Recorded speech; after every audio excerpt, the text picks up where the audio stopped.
So everything we either build or buy has to be able to be leading in the world in its particular sub niche. Now, it isn't like education at large. It could be the best science fair company in the world, or it could be the best tutoring company in Auckland. But that's like the test, because I think basically, the free market is so brutal that unless you're literally the best or second best in your category, it's tough to thrive.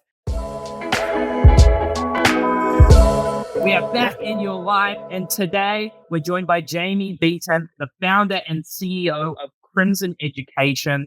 Jamie started Crimson in 2013 and is running one of very few billion-dollar New Zealand companies. In this episode, we're going to talk all about Crimson, what Jamie's learnt along the way, maybe a thing or two around the education system. And if you're that person who's ever gone, I've got an idea, I want to make a difference, I'm sure you'll get something out of this. Jamie, welcome to the podcast. It's a blast to be with you guys. Thanks for having me. So first off, obviously, it's been a while, Mike, since we've done one of these episodes. Where are you, Jamie, in the world? I'm actually currently sitting in a hotel in Manhattan, and I've been back in New York now for a couple of weeks. I'm usually here for about half the year, but I was just back in New Zealand for a while, teaching at the University of Auckland. So I bounce back and forth. This has been home base for 4 years. Awesome. And time at the University of Auckland, does that happen very often? How did that come about? How long have you been doing that for?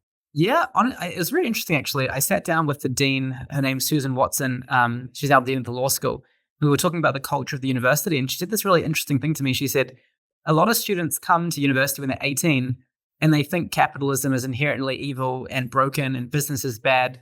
And the number of students that actually want to go into entrepreneurship is limited by this almost quasi-religious belief that these students have heading into university. And I heard this and I thought it was totally nuts. Especially at a time where our economy needs to grow a lot more. So we're brainstorming ideas. And what we thought of is, okay, let's do an amazing entrepreneurship class. Let's actually bring these legendary Kiwi business people that have taken ideas from New Zealand to billion-dollar global companies. So we had 5 founders of billion-dollar companies come and talk in person. Rod Drury from Xero. We had Anna Mowbray from Zuru. Don't get those mixed up. We had folks from PushPay, from Halter, and of course Crimson too. And we had this amazing roster of students, 65, who were selected for their academic excellence. They're in the first year of their program. And we taught the classes Harvard Business School style, where we built cases on the companies, and it was all discussion-based. So there was no phones, laptops allowed. We called on all the students. It was very high intensity, nowhere to hide, but an amazing 5-week adventure. So it was actually my first time teaching the class, and it was a blast. So there's plans for expansion. It sounds very cool. In terms of kind of like how that plays into your, I guess, wider scope and mission, how did you find it from going from kind of, billion-dollar company operating globally right back to, I won't say little old New Zealand, but, like putting your focus back into Auckland? Is that like that must be a good feeling, being like, I'm giving back to where it all started? Yeah. I'm intensely proud of New Zealand. And, I think as a country, we have so much potential. There are so many awesome folks building great companies, doing amazing things in academia, doing amazing things in every industry from agriculture to tourism. But I think we've lost some of our national winning psyche and that spirit that I think I felt when I was growing up in New Zealand in high school. And I don't know what it is. I think in the last 6 years, New Zealand's turned quite inward and isolationist towards the world. And I guess just seeing that from afar is quite painful, frankly. Now, through Crimson, we see a lot of these ambitious students that come from all corners of New Zealand, from Maori kids in Rotorua to Chinese kids in Pakuranga. And we help them get into these amazing universities with peak ambition. But we can only impact a small segment of the country. And so I was trying with this course to tap into a different segment of students and get more involved in different ways. Crimson is very much my full focus, but I'm finding more time in New Zealand awesome. Now that I'm 30, I'm becoming a dinosaur. So more time back home. Hitting 30, Mike's got a good Botox person for you if you need it, Jamie. Yeah. I will soon, not much sleep. Yeah. I do need the Botox person for fire, but I appreciate it. Yeah, James, that's something that James and I actually talk about a little bit, and not to get down on New Zealand, but to kind of just pick up on your point of, it doesn't feel the same as it did when we were growing up, which was like, that kind of, it doesn't matter what we've got, we'll make do, we'll build something better out of it. There's that entrepreneurial spirit, that kind of wanting to be better. It just seems like we've lost that a little bit. It'd be interesting to hear your thoughts, given the sector and obviously with your business, around why do you think that is? What do you think we're missing now? So I think there are a couple of things playing into this. at the core, we've had 5 years of really ugly inflation without much without much of wage growth. And for your average Kiwi, that was a lot of pain. They go to the groceries and, year after year, they actually feel like they're getting behind and getting behind. Typically, right, when you're feeling good, you're earning more every year, your career's growing, you're getting towards those financial goals. And actually each year is progressively easier. But for many Kiwis, they've been going sideways or backwards. And I think that is very tough psychologically for a lot of folks. I think that's the core thing driving this negativity. The second thing is, I think, some of the early policies during COVID, I'm actually grateful for some of them, locking down the borders, keeping my granddad safe, for example, keeping so many Kiwis safe. But I think that turn inward, banning foreigner home buyers, limiting people's travel back to New Zealand, took us off the map in a big way, from tourism, from international students, and just from these ambitious hubs around the world. For example, Americans who might want to call New Zealand a second home. And I think that lack of connectivity with the world has made us more inward, also psychologically, as we got used to sort of being this isolated hermit kingdom. So I think that's the second thing. The third thing I think is there's a intense TikTok-driven, social media-driven polarization where you see the rise of the extreme parties, the Greens and ACT, who basically make a business exploiting this paranoia to push the country to extremes psychologically. And you have, of course, this very right-wing message from the ACT Party, but on the left, you have this populist, socialist idea. And people talk about the right and Trump as sort of a populist force, but I would say it's equally populist for the Green Party to pretend that things like mass socialism can work. And telling people this is a kind of delusion because everyone knows that these systems would fail and they've failed in every country they've tried, but it feels good for a young person who's disenfranchised with the idea of the conventional economy. And I think when politicians begin to weaponize your angst to feed this delusion, that also undermines people's willingness to try as well. So I would say it's economic malaise, isolationism, fueled by some cynical politicians creating the current vibe. I've said it 100 times in this podcast. I'll say it one more time. The Winston Churchill quote, trying to tax your way to prosperity is like staying in the bucket and trying to lift it up. So definitely agree. And you did mention with this course that you came back to Auckland to look at was around also, I guess, that there was maybe this belief that entrepreneurship or running a business is, maybe there's some negativity to it. And then you're talking about Greens and ACT. As a man who's spent quite a bit of time overseas, do you think that is a New Zealand specific issue, or do you think it's just a global issue and New Zealand also is just part of it as well? It's totally global. It's happening all over the Western democracies. We're really seeing the fabric of democracy getting stretched, and it's getting stretched for a couple of reasons. The first is that politicians used to, in a TV era, just spread one or two key messages and hit a lot of the country. With media really being disrupted by social media and this fragmentation of platforms, like, for example, your own podcast, people are getting news from all kinds of different sources of entertainment, and it's very hard to fact check, verify. And so people are in their echo chambers. That's also then augmented by algorithms that kind of feed you things that you like to consume, either things that outrage you or things you really agree with. It's either like sugar or like a vegetable or something. And that keeps you in these little echo chambers. And I think that absence of fact and single truth leads you to be able to kind of construct a set of beliefs that really are fed to you based on your biases. Could be your race, could be your socioeconomic status, could be experiences you've had. And that really is now getting exploited very systematically by politicians across both sides of the political aisle. So I would say, you're seeing a very similar thing in the UK. You saw massive anti-immigrant protests in the UK recently, of course, with the Trump, 7 swing state dominating victory. And also the rise of Marine Le Pen in France, the alt-right groups over there. But you're actually seeing the reverse in Manhattan right now with a socialist mayoral candidate, Mandami, who's likely to win the race here in Manhattan. So I guess in short, it is a global phenomenon, but it's sad that it's sweeping through New Zealand in such a way, because for a long time, New Zealand I would characterize as one of the least politically wound up environments globally. Labour and National are quite close. When I grew up, Helen Clark, our family admired, John Key, our family revered. They were pretty close, politically on many issues, and people weren't really so fired up by politics in the way they are today. And so I think this is a global phenomenon, but it is sad that it's kind of infiltrating our Kiwi psyche.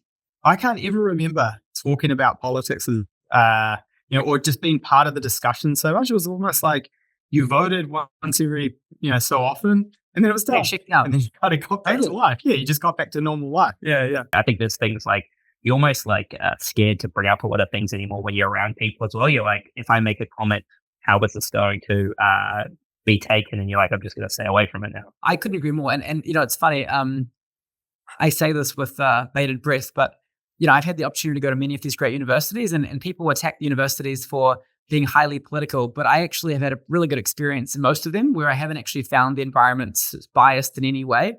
And I've really appreciated that. But recently I've been at this program at Columbia in journalism. And when you begin on day one, the default assumption all the professors have is that everyone has got one particular political ideology. And they, at the same time, speak as if they are being independent and neutral, but it's extremely biased to one framework of the world. And I personally don't mind. I'm happy to debate, and I'm very blunt with my takes on things. So it's kind of fun for me, frankly. But for a typical student, that environment suffocates, because you can't speak up if you feel like literally the whole crowd is against you. And I think that idea that you have, thoughts inside you that you really believe, but you're being sort of suffocated by a climate of political silence, for anyone, any belief is bad in democracy. And I think that sentiment has to be removed, because you should be able to have a nice civil debate about any issue without it sort of knocking people aside. Whatever you believe politically, one big thing is around, I guess, everybody wants New Zealand to be a better place, to be to grow, to thrive, better jobs, people feeling good about life. And I think one really good way to do that is to share success stories of people who have gone out and done really cool things. So it takes us a little bit of time to get here, but I'd love to hear a little bit about, for those that don't know, a little bit about Crimson Education and how, a 17, 18-year-old from Auckland had the balls to go and take on the world. Tell us a little bit about it. Absolutely. So my family's always really valued education enormously. My granddad dropped out of school when he was 14, joined the Merchant Navy, came to New Zealand with a dream and ambition. My mum then went to Epsom Girls Grammar, took advantage of public education, went to the University of Auckland, did a bunch of degrees. So for me growing up, I had seen this multi-generational family legacy of, people leveling up through education. And so for me, I guess I thought, what can come next? So my goal was to go to the University of Auckland and do medicine. But when I was 13, I met a boy who got into Yale, this guy called Ben Kornfeld, and he inspired me to think about applying to overseas schools. So I applied to all kinds of top US, UK schools and waited, got in, amazing. And then I had all these students asking, how I got into places like Harvard and Yale and Cambridge. And so in the 8 months between high school finishing and Harvard starting, I began guiding Kiwis as to how they could go from these various schools to these global universities. Fast forward 2016, about 3/4 of New Zealanders getting into the Ivy League for undergrad academics were trained by Crimson. And I was working for a hedge fund called Tiger Management. They sent me to China, and I visited some of these massive education companies in China that had achieved massive scale. Like these companies, the biggest was twice the size of Xero today, to give you an example. So huge companies, and it really cracks your belief that education can't be sort of scaled globally. So I developed this idea that actually maybe I can take Crimson all over the world. And why can't we? Why shouldn't we? At the same time, there were companies like Uber going very global. And I thought, yeah, let's do it. So I raised a lot of venture capital funding from some top investors like Tiger Global. And we began expanding into all kinds of markets, from Asia to the Middle East to the US, opening different product categories, acquiring various companies. And we had amazing people, supporting us every step of the way through this crazy journey. But yeah, that's really what it took and what got us going at Crimson. And then I guess fast forward to today, Crimson's the world's largest college admissions guidance company, helping more high school students getting into university than any other company actually globally. And we've also got physical schools, online schools, tuition academies, online platforms to learn the IB. A lot of different fun stuff happening at Crimson, and we've got some pretty exciting stuff happening actually in New Zealand shortly, which we can announce soon. So we've gone from that last mile college guidance to a much broader ecosystem, and definitely have bold ambitions for the next chapter as well. Okay, I got a bunch of follow-up questions because you definitely made that just sound way too easy.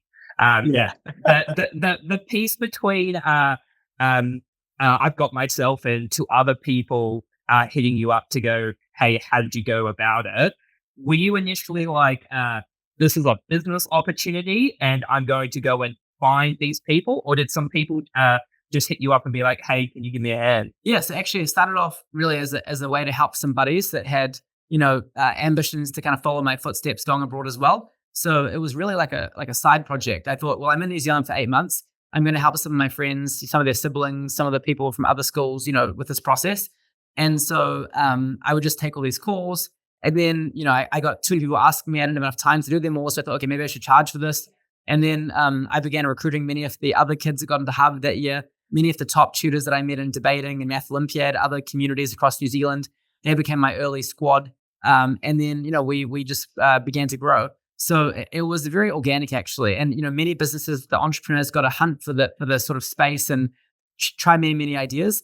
In this case, it sort of like hit me in the face because I had all these people reaching out, asking about this process. Now, taking that from, initial interest to a lot of scale is a different story. But I think that initial piece was very organic. How many people did you help before you were like, I think I've got something here? So I don't know, maybe if you envisioned, 12, 13 years later, you'd be doing what you're doing at the scale that you're doing it. But like, at what point were you like, hang on, this is becoming something from just helping a few buddies? More than the number of students, there was one particular case which I think changed the way I looked at this. So I had a student called Samil, who was a Indian Kiwi boy from Hamilton Boys High School. And he joined us when he was about 15 and a half. And we saw him and we saw his grades when he was in year 11. And we thought, this guy has the potential to really be supercharged, to unlock some amazing opportunities. So we coached him. He had about 20 tutors over 2.5 years. He got second in the country in NCEA. He got Ducks of Hamilton Boys. He got head boy of Hamilton Boys, first Indian student to ever do that. He was like a regional cricket player. He did this leadership conference for young people, and he got 6 A-levels on top of his NCEA. He scored multiple top in the worlds. He got onto 5 Ivy League schools in Stanford. And he actually called me before his own parents to tell me he got into Harvard in the early round.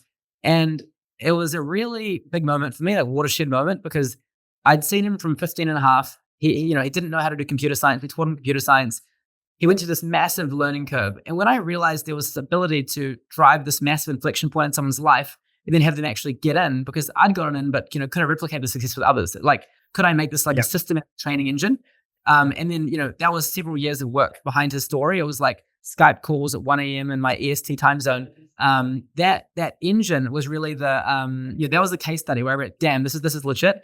He made the front page of the New Zealand Herald with the headline, is this New Zealand's smartest teen? And, we had floods of students coming to us after that. And then we focused on just how do we make this training engine the best in the world, how to make it more and more and more effective.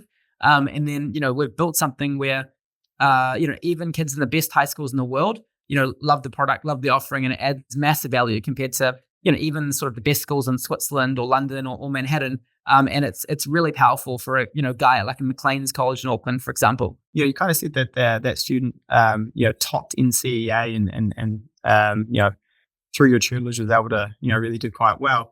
I've seen a bit that you've been a little bit critical of NCEA in the past. I mean, I know it's kind of getting phased out now, but what do you think was missing from NCEA? Why wasn't it kind of a world-class standard? The opening thing that I would say is, if you take a step back and ask yourself, why as a small country like New Zealand do we need our own curriculum? That's really the first question.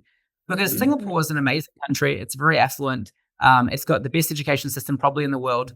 And they use the Singaporean A-levels. They took the British A-levels and they customized them to Singapore. Now, if Singapore does that, why the heck are we making our own, kooky curriculum down under? It makes very little sense. We've got a lot of other problems. We've got a lot of debt. Why are we doing this? It'd be like a company, trying to build its own van, rather than buying one. So it's very mysterious as a starting block.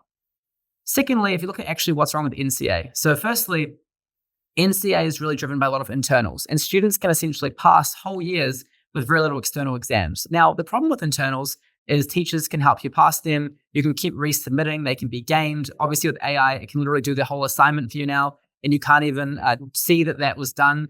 And so you can have students getting through the system, which keeps getting watered down and watered down. The reality is you need an objective assessment by independent people that don't know the student, that is anonymous, so that actually the grades mean something. The other problems with the NCEA is it's like literally hieroglyphics. Why is an A achieved and not the top grade? Like merit, like there's only 3 levels. It's so ambiguous. It's very hard to disentangle. So if you're an employer, you have no shot. If you have a university in a foreign country, clueless. Me, I've been in this for a long time. Okay, I understand it, but only after years of looking at this, wizardry of different letters and things. So I would say the translation to the employment market is bad. And what's been happening is basically high schools have diluted their standards, made it easier to pass these standards. universities have these progressively weaker students. They've got to dilute their standards too. And so the pass rates look good, but the actual academic ability has been declining of these students. Now, this is happening in many Western countries, but it's been particularly bad in New Zealand because of this, bad curriculum where there's no floor on getting through. So yeah, I think it's a hot mess, and people come through Crimson, they get into these universities in spite of NCEA, not because of it. And we often have to wrap them like Samir with 6 extra A levels, university courses, all this stuff, compensate for this messed up core curriculum. And frankly, I always thought, these politicians, no one's going to have the spine to actually purge this thing and actually do it properly. So I was so excited when, these guys tossed out NCEA because it needed a bit of courage, and you've got this kind of entrenched teacher union, but they had the spine to do that. And I think it's going to make a big difference. You're a bloke who knows a thing or two about education. Have you heard from anybody within the government, or have anybody reached out to go, Jamie, what are your thoughts? What can we be doing better? Mm-hmm. Yeah, definitely. I've had plenty of conversations with various folks in the government, different levels of the, Ministry of Education. And the great thing is they are very open-minded to, world-class insight, feedback. I think starting with Luxon, he's spent a lot of time in America. He's seen world-class curriculum. He's seen the standards of competition at the highest level. The kind of folks that he would hire at some of the large companies he led. He's seen the benefits of this competitive education process. And I'm not proposing to make New Zealand like Korea or Singapore, but right now we are on the other end of the spectrum, and we need to tighten up, the laces a little bit, pull up our socks and get a curriculum that's at least competitive. Like I look at the kids in New South Wales, in Sydney, in Victoria. These curriculums are actually pretty internationally competitive, quite world-class, high bar. There's percentile scaling, and so you can't just like game it magically. It's externally assessed. And the culture of academics in Sydney versus Auckland is totally different. The number of kids who I would say are actively engaged in high achievement learning over there is much higher. And it's a clear difference. So I'd say that they're very open-minded to feedback. They're looking at, many different examples. Do I necessarily think the current idea is perfect? Like, no, but is it a hell of a lot better than the status quo? Absolutely. And the fact we're talking about this with boldness is very exciting because parents basically almost universally know this is screwed. There aren't many Kiwis that I meet in Auckland where the parents say, hey, man, school's going great. Like, man, little Johnny's rocking it and school's working great. I almost never hear that. Yeah. And a big part of like when I'm doing financial plans for clients is like private schools will get brought up from time to time as well, and thinking, how can I do my best to give my kids the best possible head start that I can? Private schools are looked at as, I guess, giving your kids a head start in life. Is that the gap that Crimson's trying to like focus on closing? Yeah, so we have a lot of families that skip private school, stay in their public school and use Crimson. And actually Crimson, for every dollar you invest, is a lot more effective than paying for any of the private schools, because ultimately you pay your 30 grand to, a St. Cuthbert's or something, and you still sit in group classes with 20 kids, a career counselor who doesn't have that many hours per student and often isn't that familiar with the details of these admissions processes. Crimson is laser focused on the outcomes you need, which is how do you get really strong grades? And then how do you get into the universities that will really help you achieve your wild career ambitions? And then what are they? Often a student goes through high school, they have no idea what they want to study. They have no idea what career options are. And imagine like a career counselor in any New Zealand school explaining to you which part of the AI economy to work in, whether you should be at Anthropic or OpenAI, or, how you pursue your passion for, mechanical engineering. They've got no idea a lot of the time. And it's not to be rude. It's just the reality that they are often 20 years behind the real economy as far as where the puck is moving. And our economy right now is moving faster than ever before through many of these disruptions and innovations. So rather than paying for the generic private school, a lot of families just come straight to Crimson. They stay at their public school, Kerry High or Maclean's or Auckland Grammar or whatever. We also have a lot of students that use our online school, Crimson Global Academy, which is kids all across New Zealand time, or our physical school we just opened in Takapuna, called the Academy for Gifted Education. We also, of course, have many families in private schools who go to the private school and they still see a lot of gaps. And our best private schools are still nothing in comparison to the world's best private schools. There's still a massive gap there too. And the main thing I care about, and I don't really mind who does it or how it's done, but we just need a Kiwi to be able to be born in New Zealand and then compete at the world's highest standard of academics. And they shouldn't be penalized because of our system, because if you're the most ambitious person in the world, maybe your environment doesn't matter. But for almost anybody else, or practically everybody, the quality of your mentors, your teachers, your aspiration, that defines your trajectory. You can only be what you can see. So Crimson is trying to be that bridging, opportunity to the world, which we've done now for thousands of Kiwis. This might be a little bit controversial. You might not want to answer it. But Yeah. I Do you I love think to. our do you think so? Compared to our public schools in New Zealand, do you think the majority of our private schools in New Zealand are good enough to command the price that they are charging, or do you think that actually they could probably be better for how much they're charging? So let me give you this comparison to start with. And I don't know if you have kids in a private school, but maybe this will make you feel better. So private schools, the top ones in New Zealand cost roughly about 30,000 a year in New Zealand dollars. If you go over to Australia, private schools generally cost about 50 to 60,000 Australian dollars a year. If you go to the UK, a school could be 60,000 pounds a year, which is going to be 120,000 New Zealand dollars. If you go to the top private schools in the US, 60K USD a year. That's about 100,000 New Zealand dollars a year. Mm-hmm. So actually, there are very few international school operators in New Zealand.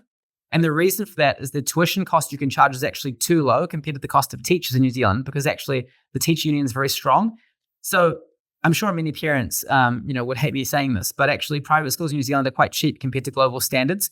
And yes, they're definitely, at least the strong ones, we rank all of them. The strong ones are definitely, worth it, because the problem is the average public school in New Zealand is really rough. The top ones like Epsom Girls, Auckland Grammar, Maclean's, great. But there's a huge gap between, like an average private school doing A levels and your typical NCEA public school. So I would say paying for the difference is good. And you're actually getting quite good value compared to other countries. So Jamie, I think one of the big things is so many of our clients and listeners are thinking about giving their kids a head start in life. You look at so many young people trying to get ahead. You see all the data, I'm sure. What are some tips you can give to parents so they can give their kids a good head start in life? So a couple of quick ones. The first thing is, in general, New Zealand, we're about 2-3 years behind international standards in math and English. So as a parent, the no-brainer basics is get your child some intensive tutoring in those subjects. Make sure they're competing at that higher standard, because if you're just doing well compared to your school, that's actually not strong enough. You want to be aiming higher than that. Academically, a lot of our schools don't have this achievement culture that you might see in some of the schools in Sydney or Singapore. And so you as a parent needs to adjust for that learning culture at home, set a high standard, talk to your children about their grades, their academics, know what they're doing at school. A lot of parents are checked out of this, be really engaged in that process. The other thing is, for me, early on, I took this English class and I got a written language prize. And I was like, oh, this is cool. School's fun. I can get some recognition. I can do some fun academics. Awesome. You want your child to find their thing in school early, so they actually associate school with positivity, feedback, momentum, and that can fuel their motivation when they're younger. And then finally, use those younger years to experiment. Musical instruments, sports, languages, throw them into the deep end. People are always worried in New Zealand about helicopter parenting, doing too much stuff. I almost never see that as actually being a problem. The kids usually end up a lot stronger. It's typically the very hands-off approach that often goes haywire, or doesn't produce an outcome the student can achieve, because we're all human, and up until the age of 13, 14, you have very little of your own agency anyway. And so parents need to be very engaged in that process. And I've seen thousands of different Crimson parents all over the world, different cultures. And very clearly, the double engaged parents beat every other type of parent on average all the time. Yeah. What about, like we're talking about like Harvard and Yale and the creme de la creme. What about those parents out there that are like, I don't know, they don't think their kids are going to go to university, or maybe they struggle a little bit more at school, and you're giving the advice about being like, we need to be 2 or 3 years above, and they're like, I'm just trying to get my kid to be like engaged in school and those sort of things. Well, I mean, not everybody can be like a A++ student, can they? Yeah. So first of all, I'd say this psychology is really a common one in New Zealand. But if you go to a place like Singapore or San Francisco, parents don't let that be a reality. They basically decide, my kid's going to be academic. I'm going to create an achievement culture at home.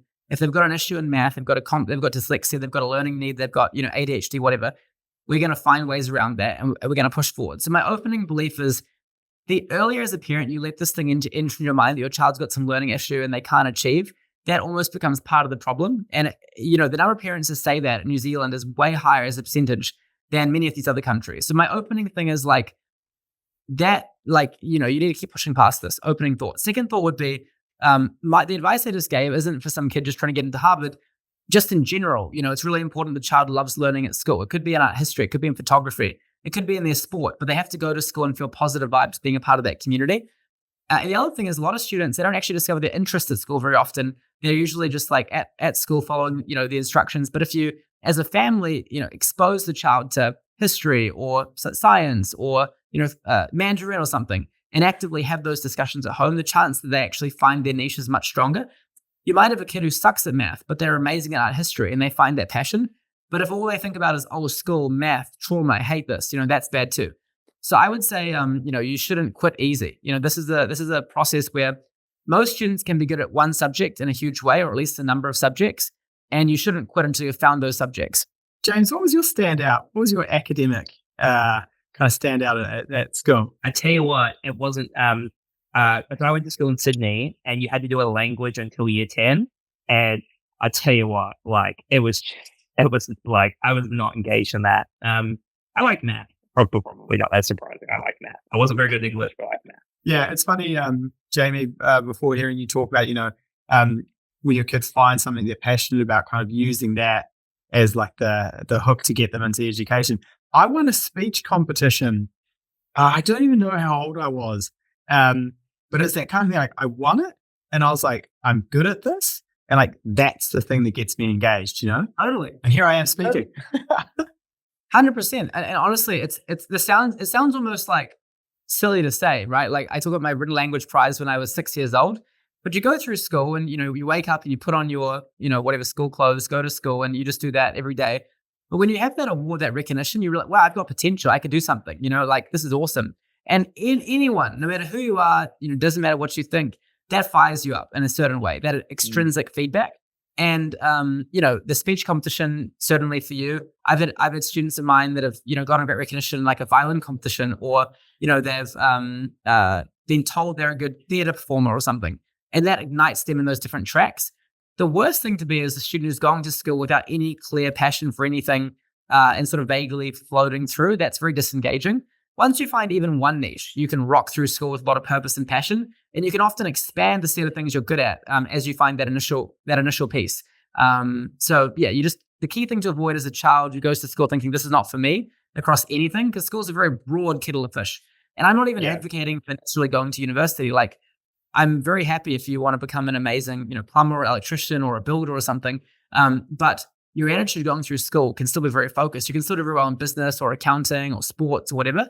But you don't want to be in this sort of lethargic anti-achievement culture. Oh, for sure. And you like when you're running a business and you see people come through your business, the people that have like good attention to detail, a good work ethic, all of those things, they actually have nothing to do with a language or geography. They all add up. But I am keen to ask you a question about that, Jen, before we move back on to Crimson. There is the sentiment around like, these Gen Zs coming through the workforce and that sort of thing. They're lazy. They don't work as hard. All of that kind of stuff. Do you think it's true? Like looking at the next generation coming through, do you think it's just an age thing, or actually is it all crap? So let me say that I see some of the world's highest achieving young people. I think about a guy, he actually texted me before I jumped on this podcast with you guys, called Young Fun. He grew up in Auckland, went to Maclean's, went to Stanford, perfect GPA. He's raised millions for his AI company. He's in his mid-20s. He's launching his product tomorrow. I think of a student like this. The peaky top of Gen Z is the smartest group we've ever seen in the history of humanity. And the reason for that is there's more information available now than there ever was before. So if you're an ambitious person, you're like, I didn't learn about finance or investing until I was like 17, 18, and I was paying a lot of attention. I have 13-year-olds that come to me and say they want to become an investment banker. This information diffusion on social media is like next level. The books out there, the podcast, the learning environment is unbelievable. Coding was very difficult. Now you've got all these vibe coding platforms like Base 44 to build things on. So the ability to go global and push is unprecedented. So I would say the top kids are smarter than ever before in human history. For your average Gen Z person, I think it's tough. You typically have some ADHD-like symptoms from social media notifications and addictions. You've got unending content, sports, stuff to watch, games to play that are more addictive than ever before. You have also some weird like media influences in all kinds of areas of beyond just politics that often can kind of contaminate young minds with sort of dangerous ideologies that take them off a more normal path and teach them weird behavior. So all of these things, I think, make it tough for the average Gen Z person to thrive right now. And I think in the data you do see that Gen Z folks often they don't want to be hustling as hard as people that are older than them in the workplace. And they value things like their autonomy so much that actually conforming in a workplace isn't as strong. So I would say that, the average Gen Zer is in a bit more trouble than the peak ones. But of course, you can level up the standard. And I'm by no means thinking it's apocalyptic. Like every new generation has its quirks. And this generation is built for this AI era, social media era. So I think they'll do absolutely great. But they do have some differences compared to the millennials and certainly the folks in our age group. I mean, I have a lot more questions in that space, but I do want to move on. I want to go back to Crimson and talk about the early days. Great to have an idea, great to have a few people interested in it, but at a certain point, you need some money to be able to scale. You very suavely said, I was working with Coca Global, and they kind of look to give us some money to get going. Talk to us about those early days and the funding side, because it's definitely not as easy as you made it sound. I guess the adventure began with interning for Robbie Paul at the Ice House. And he took me on. My only experience working at a Portos in Mission Bay. And I actually made a one-page resume with my, 3 reasons why you should hire me. And I turned up to the Ice House, handed it to this guy, Andy Hamilton at the time. He referred me to Robbie. And then Robbie, paying, I guess, nothing for my internship, was happy to take me on. I learned some Excel and good things. So that was my work experience. When I got to Harvard, I sent a cold email to the late Julian Robertson, and I said, "Hey, I met you in New Zealand when I was 18, and I'm interning for a hedge fund now. I'm building this thing called Crimson. I'd love to meet you." And when I met him, he put me through a really interesting psychological assessment, IQ, EQ, administered by the psychologist. It took like 4 hours, very intimidating. I was answering all these like mysterious questions, which I won't bore you with. And then after this process, they offered to hire me at Tiger and also to invest in Crimson. And he said basically, how much money do you want to raise? And remember, I had like sort of probably at this point, maybe $1,000 in my bank account from the University of Auckland scholarship. But I said $1 million USD, I think is about the right amount, which to me sounded like a ridiculous number. But it was almost too low to be interesting for these guys. And he said, "Cool, I'll take the whole round. If you want to bring in other investors, let me know. Fine." But we're excited. And I went back to New Zealand. I pitched at the Ice Angel Showcase, got some Kiwi money on board because I thought it'd be good to have a lot of Kiwis on the team as well. And that was our first $1 million USD. 12 months later, we raised $6 million. And then in my last year in college, we raised $30 million from a fund called Tiger Global, one of these preeminent venture funds. And then we took that money and we, went hardcore growing around the world. It began with a cold email to Julian, and that was really transformative in my life. Yeah, it's amazing how when we're talking retrospectively about things, because when people are like, I've got to go out and raise money or any big kind of goal or something they need to do, they look at it and go, how on earth am I going to do this? When retrospectively, when we're talking to people about these things, they just get on and do it. They're like, I'll just send the email, pick up the phone, get in touch with the person.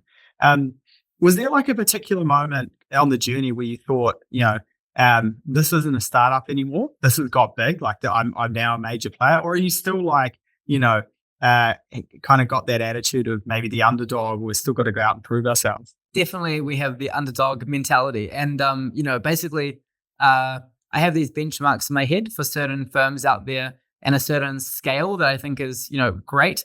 We have our day one mentality firmly across all of our teams. And we're launching a lot of new businesses all the time. And, we definitely take a scrappy mindset to all our markets and our approach as well. So, I would say you got to keep that agility, because I think the moment someone thinks they've got like a scaled company and they can just, chill, I think that's the death of them, because ultimately it's a very fast moving environment, and every day there are new competitors emerging in any industry, and complacency breeds disruption. And there's also changes in technology like AI. There's changes in sort of our business in terms of the industry and stuff. And so I think you need to have that constant paranoia, agility, and focus to stay on top of things. Otherwise, it's tough to stay relevant. What do you think Crimson does differently that allows you to scale faster than others? Like, is it that day one mindset, or what are the things that you think that makes Crimson different, that it's now the world's largest provider of admissions guidance? So early on, we saw an industry that was very brick and mortar. It was very in-person and fragmented. And so we built this technology platform modeled after things like Uber or Lyft, or even websites like Teladoc in the medical sphere. And so we took this systematic approach, kind of like the Bloomberg for financial analysts, but for college admissions. And we created this marketplace in our industry, so amazing students from all over the world could work with us very easily. So we took like a marketplace technology-driven approach to this brick and mortar industry, which gave us a huge edge. We then built up a big data advantage as well. So we have a lot of insight into who gets in and why in various schools, which is a lot more precise than your average college counselor or school teacher or something. And then we have this sort of high intensity delivery model, kind of based on my own personal childhood, but also philosophy in terms of how to do this best. And then I guess our co-founders, Fangzhou and I, we keep learning at these universities. We stay close to the puck. So I think it's a combination of technology, the network effects, our results engine, and then our love of education, all compounding together with a strong culture that keeps us doing well. But honestly, we're very paranoid. So we stay on this, every day with new changes. And you kind of mentioned, are you in the mode of acquiring other businesses at the moment? You mentioned you had purchased, what was it, Numbers Works or something in New Zealand? Numberworks. Yeah, that's right. Yeah. So one of our strategies, we definitely acquire a lot of companies. We recently, bought the school in New Zealand, and Numberworks, has a wonderful network of tuition academies across New Zealand and Australia. So certainly a part of our strategy in building this broader education lifecycle offering is, it takes a long time to build things organically. We love building things organically. That's our preference. But if there's an awesome partner with amazing education outcomes that we think could be a good fit with us, we're happy to do deals. And, we typically do a number of them every year. So we're definitely happy to flex that kind of M&A muscle. One thing I think about a lot in terms of Lighthouse is just doing more of what we're doing it and trying to do it bigger versus adding other departments or focusing on other things and going is it a distraction from our core focus? How do you make that decision of I'm going to acquire or add or start a new arm of the business versus our core competency and making sure, like you said, you're paranoid of what's changing all the time? So I think whenever you enter a new business vertical, I think as a Jack Welch had this quote from General Electric where he said, you need to be the first or second in any category, or you shouldn't be in the category. So my bar is if we're going to enter a product vertical, we need to know why we can be the best in the world at it if we choose to play the game. And an example of this recently is Concord Visa. I finished at law school in the States at a great law school and, passed the New York bar, and I had all these students that are trying to get immigration visas to the States. And I'd been through this process myself. I'd seen all these law firms and the clunky process that took place. And so I saw this and I thought, well, we've got the biggest network of graduating alumni, personal first-hand experience.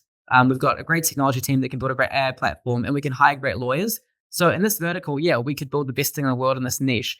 So everything we either build or buy has to be able to be leading in the world in its particular sub-niche. Now, it isn't like education at large. It could be the best science fair company in the world, or it could be the best tutoring company in Auckland. But that's the test. Because I think basically, the free market is so brutal that unless you're literally the best or second best in your category, it's tough to thrive. Certainly, there are some big markets where they're not true. But if you look at many of the world's transformative companies like Uber or Airbnb, often there's one or two breakouts to make it in every industry vertical. And so that's kind of our bar. And everything we do has to be helping the core college admissions business in some way, either helping the alumni or helping student outcomes when they're earlier. And so there's an interlinkage between the businesses. And I think about this similar to Disney. They've got this interesting combination of theme parks and merchandise and content and entertainment experiences. And it's a virtuous cycle where all the different divisions help one another. And I think about that a lot, actually, as I think through M&A and new products. So there are a couple of pieces of the framework as to how I approach this. Just to kind of spin it, I guess, for any young Kiwis who are listening to this and are looking at your story and how you've done it, what advice would you give to them if they're going, I've got an idea and I want to turn this thing global? So I'll give you a couple of practical steps that I would take. First thing, I'd read a couple of really interesting books, like The Hard Thing About Hard Things. I'd read 0 to 1 by Peter Thiel, amazing book. And from there, I would probably go ahead and go into Y Combinator's website. They've got this thing called YC Startup School. And there you can learn about 20, 30 modules about what it takes to start a company. I would then think about, is this the kind of business where I can just start it now? Or do I need capital to get going? I'd go chat to folks like the Ice House who provide great seed funding and mentorship. And I would also do some pitch competitions to, get a sense of whether my idea is getting traction with investors and stuff. Once I've got a sense that's the case, I'd start trying to sell, because ultimately, a lot of businesses are cool ideas, but this is a 99.9% execution game. And so you've got to be out there selling, see if you can make revenue, make sales. And, I often say that the chance of business being successful, if it's got $0 of sales versus $1 of sales, it's almost 100x difference. like having a single dollar of sales means a lot because you can buy Netflix for $15, $20 a month. You can buy amazing things on Amazon in the US for peanuts. It's actually really hard to convince anyone to part with one hard-earned dollar, that makes profit for you. And so if you can make a single dollar of sale, that's a huge indicator that you've found something interesting versus zero. And so many companies stick on zero. So there are a couple of my initial steps that I would kind of go through.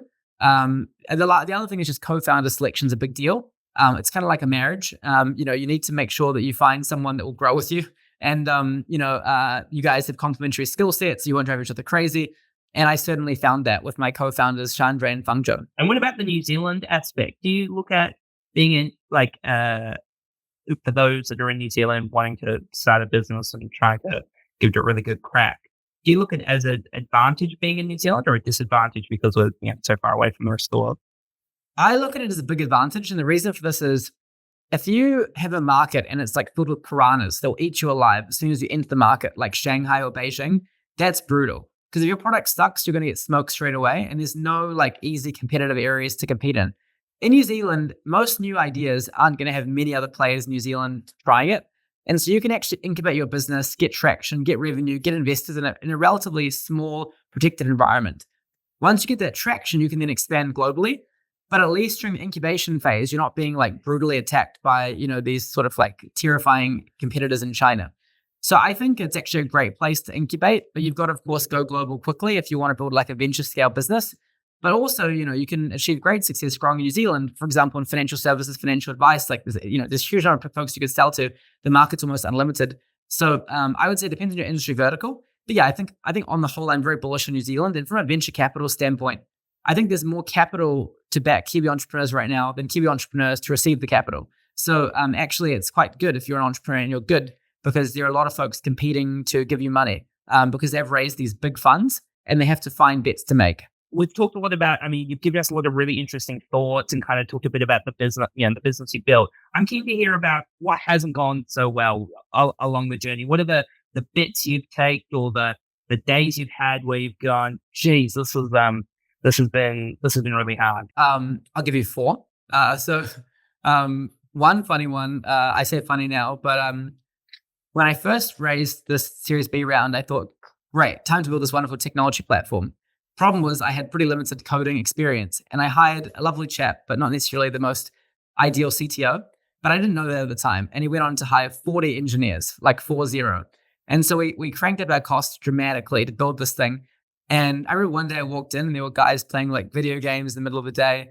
Our supermarket bill was through the roof. People were putting like their like literal weekly food order on the company credit cards. It was just totally unhinged chaos. And we had to basically clear the decks and fire the entire team. A second example, one time I was trying to get into digital marketing because it was all organic the first couple of years. And I found this guy and, he seemed amazing at digital marketing, but he was better at selling me digital marketing than doing digital marketing. But I really, I bought the bullshit and then he became I think that's all digital marketers actually. No.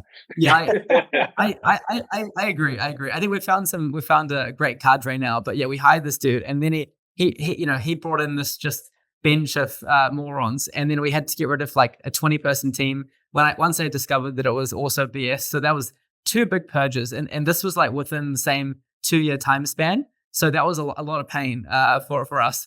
And then probably a third example, I bought this company in China, referred by this guy who I thought I could trust, total fraud company, and we only figured it was a fraud because my co-founder had a cousin who was working in this company and they didn't know he was my co-founder's cousin. And they tried to do this cash deal where they were taking cash from the clients and not disclosing it. And then the cousin saw this take place, then could tell us. And then, there was such a convincing set of lies. It was like, one of these scary movies where you realize the guy's a psychopath. We went down, but it's in the middle of China. And so, the courts are difficult. Everything's a shit show. It was a nightmare. That's enough. But yeah, I have so many war stories and bruises, and I have, I need that Botox you mentioned from some late nights to deal with this problem. Obviously, you're doubling down in Asia, and with kind of big markets comes big risk. You've obviously got the extreme example there of buying a company that was less than legitimate. But what opportunities do you see for kind of Kiwi entrepreneurs looking to tap into those global markets? The amazing thing is if you can crank in New Zealand, there's a very diverse community. There's Chinese folks in New Zealand, Koreans, Indians, Americans, and you can actually test many different diaspora and see who resonates with your product. Once we had that traction, we had a lot of confidence we could go into Australia, sell it to the same crowd. And then there's some huge markets out there like America. Every state in America is way bigger than all of New Zealand as far as a revenue opportunity, at least most of the bigger states. And certain states like Manhattan are bonkers as far as scale. So if you can crack into the US market, like this is true for Crimson, it's now our biggest market. For Halter, it's their biggest market. For PushPay, it's their biggest market. And for Rocket Lab, it's their biggest market. Actually, I misspoke on Halter. I think it will become their biggest market soon. The other ones are all very US heavy. So I think the US is an amazing market for Kiwi entrepreneurs to expand to. But certainly in Asia, Singapore is great. It's a very high trust, easy to do business place. And, a lot of traction is possible. I think the ones to be wary of will be places like Japan, Korea, and China, because they require basically local on the ground expertise. Otherwise, you're going to have your, pants taken from you before you even look down. So you need to be careful in those places. Very interesting.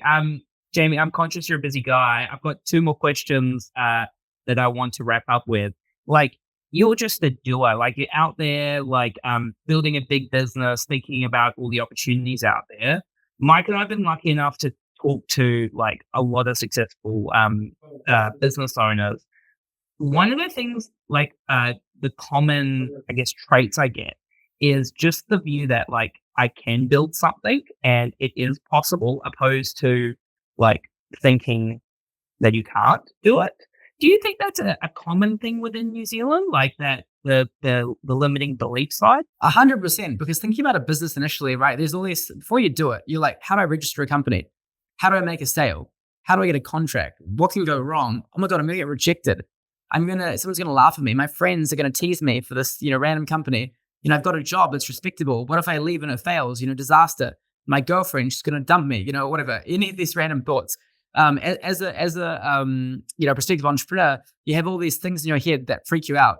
But then as you start going, you realize actually, okay, this is a lot easier than it seems. Once you get going, and then suddenly it becomes like second nature. So I would say, yeah, there's initially big barriers, but you need a level of probably self-delusion to kind of get through them initially. But there's so many inspirational examples now of folks that have done it. It isn't like this covert mystery. It's much more mainstream now. And if you really want to find a very structured way to do it, go to Y Combinator in Silicon Valley, or go to the Ice House and hear from their startup founders, that they do regular events with, and that'll help you to see that actually this isn't so radical and revolutionary, and actually you just need to kind of get over yourself a little bit and ship it. Cool. All right, last one for you, Jamie. You're in the education space. Pretty much the only thing anybody ever talks about anymore is AI.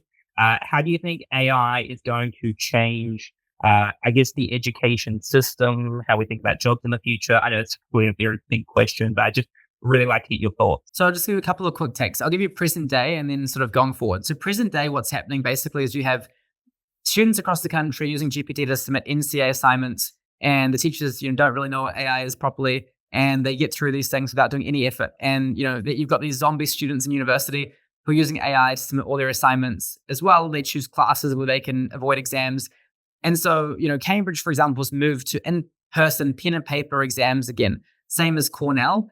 And so the first thing is we've got to lock down the basics. So, in-person exams, in-person assessment, because basically take-home things are dead. They can be, for homework, but even then the problem is the kid won't necessarily do them without AI a lot of the time. So, the basics have to be locked down. More generally, once you fix sort of this systematic issue with what's being assessed and how it's being assessed, AI is very exciting because it brings down the cost of an amazing tutor dramatically. And I'd often be doing some further maths question, and then I couldn't answer it, my parents couldn't answer it, I don't know how to answer it. But now with GPT, you can get an answer to almost anything that's pretty good, step-by-step solutions and guides. And so that is very powerful because it means that you don't need to have two professors to help you figure out how to do a certain topic. And actually all the basic stuff's very well covered. So I think that personal tutor for a fraction of the price is actually quite a game changer.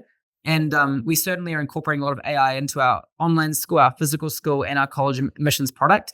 So I'm very optimistic about what AI will do for education equity. I do think, unlike a lot of things, it will really reshape what education looks like going forward.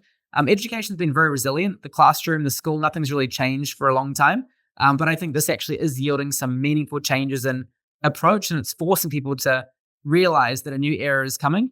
So there are a couple of my hot takes on where AI comes next. Oh, okay, Jamie. I know you're a busy guy. Congrats on what you built. It's incredibly impressive, especially from New Zealand, looking at yourself and going like a young guy as well, and taking on the world. And don't worry, just keep growing that business, and you'll be able to pay for that Botox. No worry. Thanks so much, James. I appreciate that referral, and you guys as well. I mean, it's amazing to build this. I love finance, and I think one of the things holding Kiwis back is a lack of financial literacy. So what you're building is honestly epic, because once you stop seeing finance as like a scary, freaky thing, and actually, you get past that barrier and you can make good calls, you can buy stocks for the first time and save for your deposit. It's a game changer, and you get your life together. So it's awesome, and I'm you've got a new fan for your podcast. Very good.